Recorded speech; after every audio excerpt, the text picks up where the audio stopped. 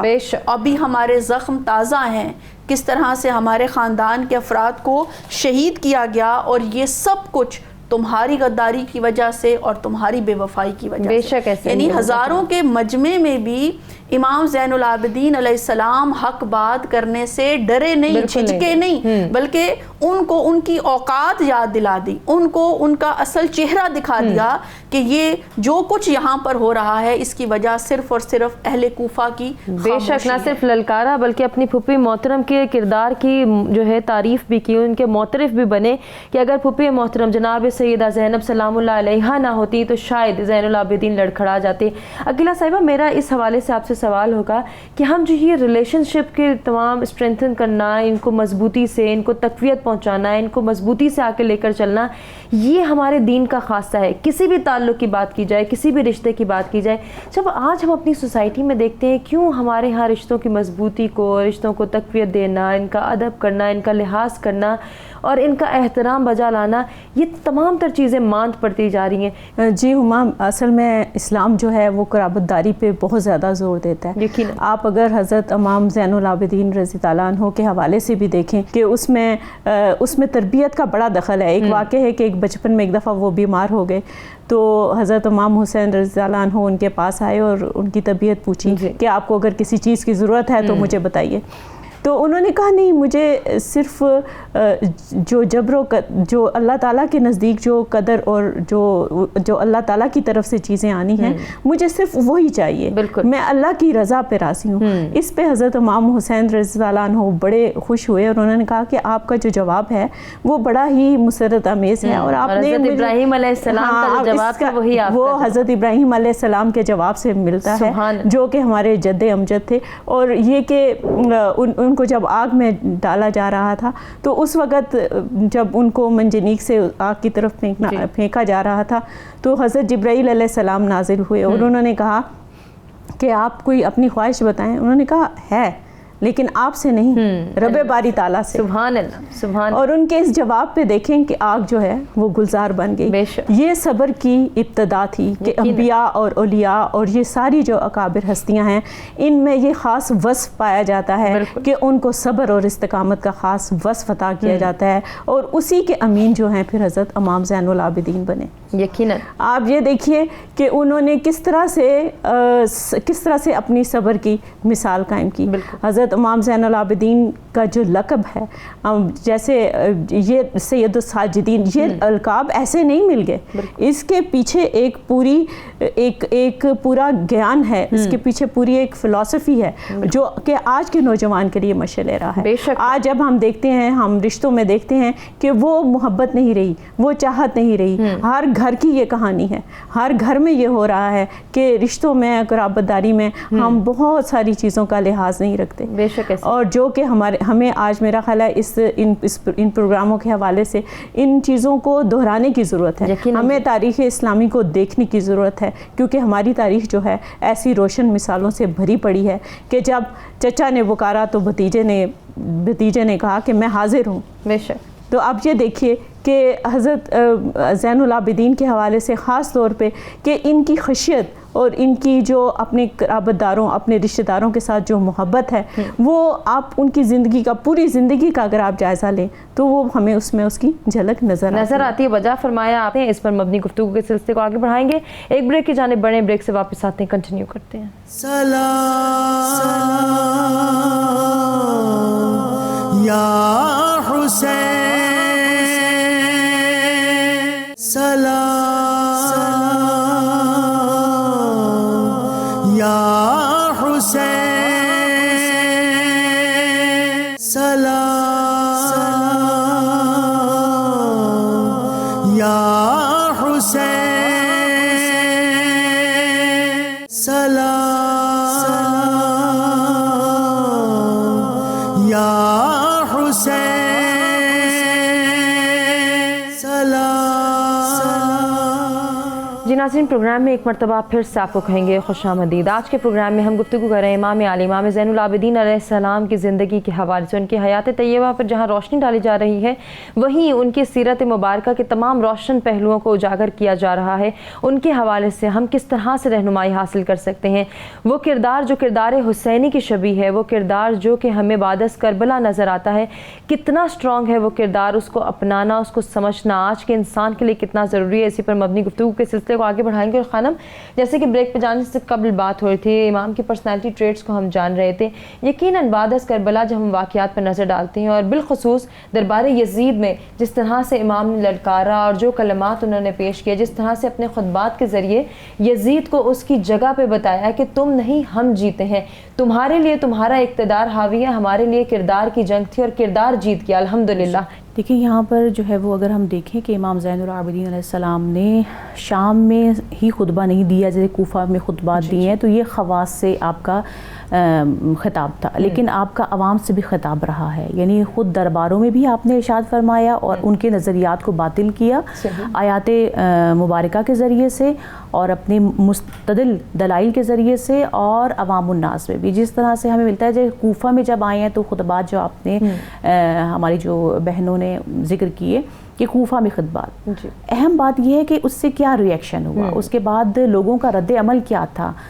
کیوں؟ اس لیے کہ ان کا جو رد عمل، جیسے آج کے جوانوں کی آپ نے بات کی، آج کے جوانوں کے لیے بہترین جو جواب ہے وہ ہمیں یہاں پہ ملتا ہے کہ جو امام حسین علیہ السلام کا جہاد تھا اور امام زین العابدین علیہ السلام کا جہاد تھا. یعنی یہ بات ثابت ہو رہی ہے کہ جہاد صرف میدان جنگ میں تیر و تلوار کا نام نہیں ہے، بلکہ جہاد در حقیقت اشک اور گریہ اور خطبات اور کلمات کے ذریعے سے بھی انجام دیا جا سکتا ہے. یہ نہایت حساس موقعیت تھی کہ اس موقعیت میں شاید عام انسان اگر ہوتا تو شاید وہ اپنے آپ کو میدان جہاد میں تصور نہ کر پاتا، جیسے ہم سب ہیں. بالکل، ایک چھوٹی سی تکلیف سب نے سرنڈر کیا ہوا ہے اور بیٹھ جاتے ہیں. یقیناً ایسے، اور ہم سب ایسا سوچتے ہیں کہ اگر کوئی میدان جنگ یا کوئی ایسا حادثہ پیش آئے گا تو ہم نے جو ہے وہ قدم اٹھانا نہیں، بلکہ ہماری ایک حساس موقعیت ہے. اور امام کا جو اشک بہانا ہے، آپ کا جو گریہ کرنا ہے، آپ کے گریے ہی ہیں نا جو ہمارے دلوں میں جو ہے وہ ایک شمع محبت کو ایجاد کرتی ہیں، اہل محبت، اہل قربہ سے محبت کو ایجاد کرتے ہیں، اور یکم محرم آتا ہے تو وہ جوش و خروش نظر آتا ہے، وہ ایک رفعنا لک ذکرک، ایک معجزہ الہی ہے، یہ ہماری کوششیں نہیں ہیں، خدا نے جس کے ذکر کو بلند کرنا ہے وہ ہو کر رہے گا، ورنہ اس ذکر کو دبانے کے لیے بالکل، ورنہ اس ذکر کو دبانے کے لیے بہت کوششیں کی گئی ہیں۔ لہٰذا امام زین العابدین سے جب کہا جاتا ہے کہ اے امام 35 سال آپ عاشور کے بعد مدینہ میں آ کر 35 سال آپ کا دور امامت رہا اور آپ گریہ فرماتے رہے، روتے رہے، خدا کے محضر میں مناجات کرتے رہے، آپ کا ایک شعار ہے جو ہمیں سمجھ میں آ رہا ہے اور بتا رہا ہے کہ امام کا جہاد کیا ہے۔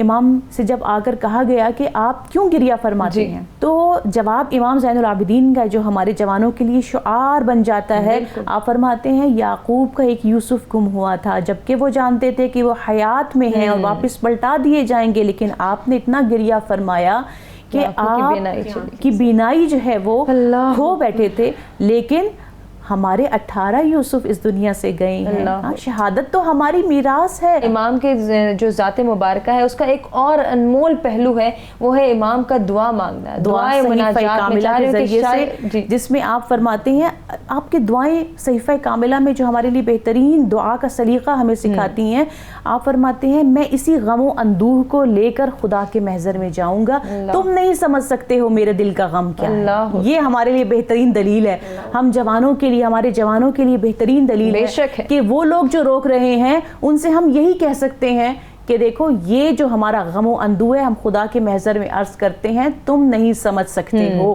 لہٰذا امام کا ایک ایک جملہ جو ہے نا محرک ہے، یقیناً اس میں ندبہ ہے، اس میں اشک ہے، اس میں گریہ ہے، اس میں خدا کے محضر میں دعا ہے، لیکن پھر بھی وہ ہمارے لیے جواب ہے، مدلل جواب ہے۔ راضیہ صاحبہ جیسے ہم امام کے خطبات کا ذکر کریں، میں چاہ رہی ہوں کہ اب ہم چونکہ وائنڈنگ اپ کی جانب بڑھ رہے ہیں تو ان خطبات کا جو فوری اثر ہے اور دیر پا اثر جو رہتی دنیا تک قائم رہے گا، پورے عالم اسلام کے لیے، پوری دنیا کے لیے ان کا جو ایک خاص امپیکٹ ہے، جو ان کا خاص اثر ہے، وہ آپ اپنے الفاظ میں فرما دیجیے۔ ہما آپ دیکھیے جو دربار یزید کے اندر امام زین العابدین علیہ السلام خطبہ ارشاد فرماتے ہیں، وہ اس طرح سے شروع ہوتا ہے کہ یزید سمجھیں کہ جو خریدے جا سکتے ہیں اس طرح کے ایک خطیب کو اٹھاتا ہے، اس کو ممبر پر کھڑا کرتا ہے اور اس کو کہتا ہے کہ فضائل بیان کرو، وہ اپنی بات جس طرح سے بھی ہے وہ بیان کرتا ہے، اس کے بعد وہ اتر جاتا ہے۔ یہاں پر امام زین العابدین علیہ السلام یزید سے اجازت طلب کرتے ہیں کہ مجھے بھی کچھ یہاں کہنے کی اجازت دی جائے، اور یہ وہ بات ہوگی جو اللہ کو پسند ہوگی اور اللہ کے رسول صلی اللہ علیہ وآلہ وسلم کو پسند ہوگی۔ یزید جو کہ اجازت نہیں دینا چاہتا تھا، مگر جو حاضرین محفل ہیں ان کے اصرار پر وہ اجازت دیتا ہے کہ آپ بات کیجئے۔ جب امام زین العابدین علیہ السلام وہاں پر پھر اپنے حسب و نسب کو بیان کرتے ہیں، اس کی اہمیت کو بیان کرتے ہیں، اپنے نانا کا ذکر کرتے ہیں، اپنے دادا کا ذکر کرتے ہیں، اپنی والدہ کا کرتے ہیں، اپنے دادی جان کا کرتے ہیں، اپنے والد کا کرتے ہیں، وہ ذکر کرنے کے بعد جب یزید دیکھتا ہے کہ ان کے کلمات جو زبان اقدس سے نکل رہے ہیں وہ تو مجمع پر ایک عجیب سا انہوں نے تاثر چھوڑ دیا ہے، تو وہ اشارہ کرتا ہے کہ مؤذن کو کھڑے ہو کے اذان دینا شروع کر دو۔ لیکن یہاں پر امام زین العابدین علیہ السلام اس موقع کو بھی غنیمت کے طور پر لیتے ہیں، اور پھر جب وہ اشہد ان محمد رسول اللہ اس پر پہنچتا ہے تو وہ کہتے ہیں کہ تمہیں واسطہ ہے اسی محمد صلی اللہ علیہ وآلہ وسلم کے نام کا کہ خاموش ہو جاؤ۔ اور پھر یزید کو مخاطب کر کے آپ علیہ السلام اس وقت فرماتے ہیں کہ اے یزید، یہ جو نام ابھی اذان میں لیا گیا ہے بتا یہ تیرے جد تھے یا میرے جد ہیں؟ سبحان اللہ۔ اگر تو کہے گا کہ یہ تیرے جد ہیں تو یہ جھوٹ ہوگا، اور یہ جھوٹ یہاں پر ہر ایک پر آشکار ہو جائے گا، اور اگر تو کہے گا کہ یہ میرے جد ہیں تو پھر دیکھ لو کہ قیامت تک کے لیے کس کا نام جو ہے وہ رہتی دنیا تک بلند کر دیا گیا ہے۔ تو ہما میں پھر ایک میسج کے طور پر میں صرف اتنی بات کرنا چاہوں گی کہ کبھی بھی دنیا میں یہ مت دیکھیں کہ زیادہ طاقت کس کے پاس ہے، اقتدار کس کے پاس ہے، حکومت کس کے پاس ہے، مال و اسباب کس کے پاس ہے، یہ دیکھیں کہ سچ اور حق کے پیغام پر کون کھڑا ہے، چاہے وہ تعداد میں تھوڑے ہی کیوں نہ ہوں، کیونکہ جو تھوڑی تعداد میں ہوں مگر حق پر کھڑے ہوں، کامیاب بالآخر انہوں نے ہی ہونا ہوتا ہے، چاہے ان کے سر نیزوں پہ ہی کیوں نہ چڑھ جائیں۔ سبحان اللہ، بہت خوب۔ عقیلہ صاحبہ آپ سے بھی میری گزارش کہ آج جتنی بھی گفتگو ہوئی ہے اس کو سمیٹتے ہوئے، اس کا ایسنس بتاتے ہوئے ہمیں پیغامی صورت میں بتائیے امام علی امام زین العابدین علیہ السلام کی ذات مبارکہ سے ہمیں کیا پیغام ملتا ہے، اس پیغام کو ہم کس طرح سے اپنا سکتے ہیں؟ جی، بات دراصل یہ ہے کہ جو ہم بار بار ان کے خطبات کا ذکر کر رہے ہیں وہ اس وجہ سے ہے کہ اس وقت نئی نسل کو یہ بتانا ضروری ہے کہ جیسے آج سوشل میڈیا ہے یا میڈیا بہت عام ہے، اس وقت اس طرح کے حالات نہیں تھے۔ اس وقت جو تقریر یا خطابت کا جو ایک خاص وصف عطا ہوا تھا، خاص طور پہ حضرت زین العابدین رضی اللہ عنہ کو، ان کا یہ جو خاص وصف ہے، اس کی بدولت یہ جو اسلام اور حق کا صحیح اور درست پیغام ہے وہ قائم ہے۔ بے شک یہ ایک ایسی بات ہے کہ جو کہ بتانا بہت زیادہ ضروری ہے نوجوان نسل کو، کہ آج ہم کیوں ان کا ذکر لے بیٹھے ہیں، ہم کیوں اس محرم کے حوالے سے ہم ان کا ذکر کرتے ہیں۔ تو اس میں یہ بات جو ہے یہ سب سے زیادہ امپورٹنٹ ہے کہ ہمیں اس پیغام کو سمجھنا ہے جو کہ انہوں نے اپنے خطبات کے ذریعے اس وقت عوام کو بھی اور خواص کو بھی دیا۔ بالکل، وہ دونوں جانب یہ پیغام دیا گیا۔ ایک اس سے یہ اس بات کا اندازہ کیجئے کہ حضرت امام زین العابدین رضی اللہ عنہ نے ہمیشہ اس کے بعد جو زندگی گزاری مدینہ میں، وہ خشیت الہی کے تحت ہر وقت وہ گریہ میں رہتے تھے اور اپنے پیاروں کو وہ بھول نہیں پاتے تھے۔ ان کو کبھی کسی نے مسکراتے ہوئے نہیں دیکھا اس کے بعد۔ اور کہتے ہیں کہ ایک دفعہ وہ جب بھی ان کے سامنے کھانا لگایا جاتا تھا تو وہ رو پڑتے تھے، اور ان کے اس رونے کی وجہ پوچھی گئی تو انہوں نے کہا اتنا عرصہ گزر گیا، 35 سال گزر گئے، تو آپ اسی طرح گریہ کرتے ہیں۔ انہوں نے کہا کہ میں وہ وقت جو ہے، میں وہ جو حالات ہیں وہ میں نہیں بھول سکتا۔ اللہ میرے لیے یہ جو ان کو یاد کرنا ہے یا ان کی یاد میں رونا ہے، اس کو دہرانا ہے، وہ میری زندگی کا سرمایہ ہے۔ اور خاص طور پہ جو مدینہ کے نادار لوگ تھے وہ ان کی بہت ہی چوری چھپے ان کی رات کے اندھیرے میں ان کی کفالت کیا کرتے تھے۔ جب ان کی وفات ہوئی تو تب لوگوں کو پتہ چلا کہ ان کے لیے اس رزق کا انتظام کون کرتا تھا۔ جب ان کی میت مبارک کو غسل دینے لگے تو ان کی پیٹھ پہ نشان تھے، اور پتہ چلا کہ یہ وہ نشان ہیں جو کہ وہ غلے کو اٹھا کے ہر ایک ضرورت مند کے گھر تک پہنچایا کرتے تھے۔ سلام یا حسین، سلام یا حسین، سلام یا حسین، سلام یا حسین۔ ناظرین کرام، روشن پہلوؤں کو اجاگر کرنے کی کوشش کرتے ہیں اپنی اس گفتگو کے ذریعے۔ یقیناً اس کا مقصد بھی یہی ہے کہ اس کردار کو، اس کردار حسینی کو اجاگر کریں، کردار امام علی امام زین العابدین کو اجاگر کریں۔ اور صرف امام کے ایک قول کے ذریعے ہی آج کی اس نشست کا اختتام کرنا چاہوں گی کہ امام فرماتے ہیں مومن کو دعا کے بدلے میں 3 چیزوں میں سے ایک چیز ضرور مل جاتی ہے، یا تو اس کا ثواب محفوظ کر لیا جاتا ہے، یا اس کی دعا کو فوری قبول کر لیا جاتا ہے، یا پھر اس دعا کے بدلے میں اسے ایک ایسی مصیبت سے نجات دے دی جاتی ہے کہ جو اس پر آنے والی ہوتی ہے۔ سبحان اللہ، کیا ہی کہنے۔ امام زین العابدین علیہ السلام کی مناسبت سے جو گفتگو ہوئی، امید کرتے ہیں کہ آپ کو پسند آئی ہوگی۔ اپنے تمام مہمان گرامی کا شکریہ ادا کرنا چاہیں گے، آپ سے اجازت چاہیں گے، اور جاتے جاتے حافظہ عاطرہ محسن سے گزارش کہ وہ آج کے دن کی مناسبت سے امام علی امام زین العابدین کے حوالے سے ایک کلام پیش کریں۔ ساجدے کے سید و سردار زین العابدین، ساجدے کے سید و سردار زین العابدین، صابری کے واسطے معیار زین العابدین، صابری کے واسطے معیار زین العابدین۔ کربلا کا خونی منظر جن کی نظروں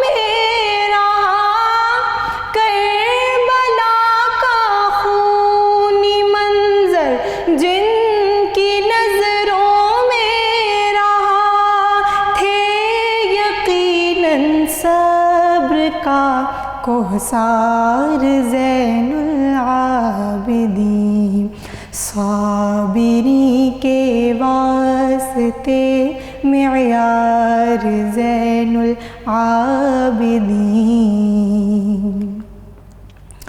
شام کے دربار میں سناٹا تھا چھایا ہوا، شام کے دربار میں سناٹا تھا چھایا ہوا، خطبہ دینے جب اٹھے بیمار زین العابدین، صابری کے واسطے معیار زین العابدین۔ آپ کے عزم و عزیمت پر تھے قدسی حیرتی، آپ کے عزم و عزیمت پر تھے قدسی حیرتی، اللہ اللہ آپ کا کردار زین العابدین، صابری کے واسطے معیار زین العابدین۔ کون لفظوں میں بیاں ساجد کرے غم آپ کا، کون لفظوں میں بیاں ساجد کرے غم آپ کا، پیش ہے چند آنسوؤں کے ہار زین العابدین، ساجدی کے سید و سردار زین العابدین، صابری کے واسطے معیار زین العابدین۔